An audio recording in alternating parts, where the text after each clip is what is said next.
G'day there, trendsetters. Let's talk about Pesach, the Afikoman, IFS and healing.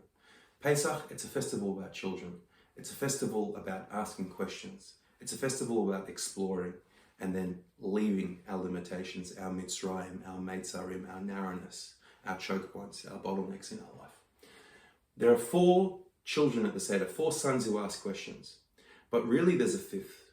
And there's a 5th son who isn't even at the Seder.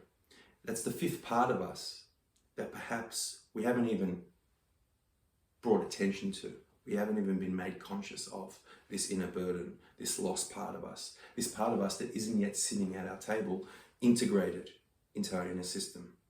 We're never really going to be able to hold our children or hold our spouse until we've held all of the parts in us, until we've come and healed and integrated all of our brokenness, all of our wounded parts, all of the parts carrying burdens, and then dealing with the protectors that interact with them and how they can form barriers with our intimate relationships in our nuclear families.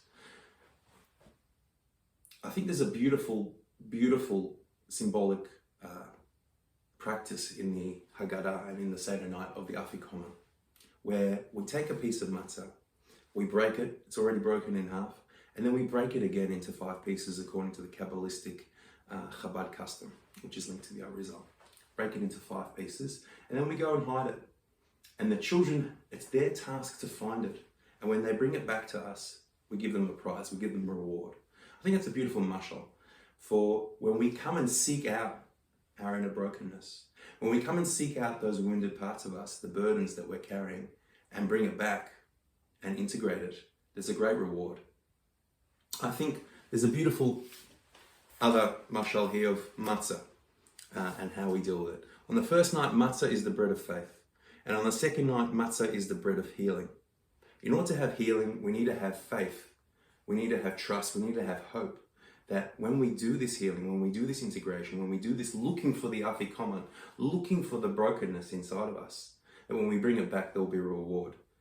And the mashal here of the matzah is we have to have a shlemus, what's called whole. It has to be round. Here's round, this is tick. Here we've got a little broken crack in your round matzah, or square matzah if you're using that one. That's not integrated. It's not complete. The role of our inner work and our inner IFS, and perhaps the symbolism of the shlemus, the whole matzah, is one of fullness, one of integration, one of completeness, one where every part of our inner soul, our animal soul, our nefesh sichlis, and our nefesh elokis is integrated. It's all together. Every piece of the band is there, and they can play their solos, and they can play in harmony, and they can be self-led by the conductor that is our nefesh sichlis, our self-energy, filled with the compassion, the courage, the connection, the playfulness, the perspective, all of those words. When we're doing that, when we're bringing this hope and this healing and this integration, this is where we really leave our troubles behind, where we leave our narrowness.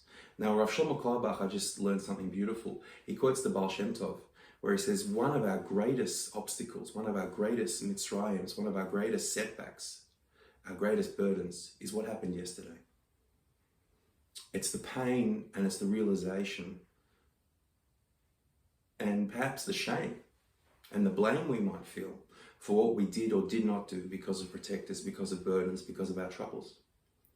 But we need to have hope for today and for tomorrow.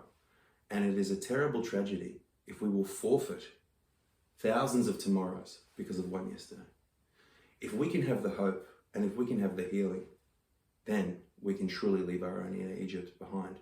And as we all move on our task to leave Egypt, every day, every moment, today, hayom, in the essence of the day, be'etzem hayom hazeh, then we can have a better tomorrow.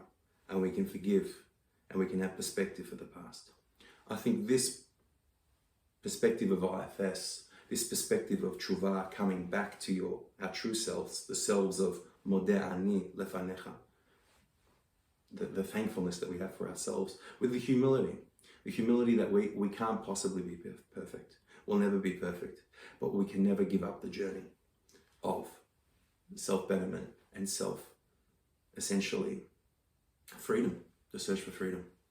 So wishing you all a meaningful Pesach, a Pesach where we get closer to our inner children and in the process, get closer to the our outer children and all the inner children of those who we care for and love for, and everybody in the world with an integration with Mashiach now.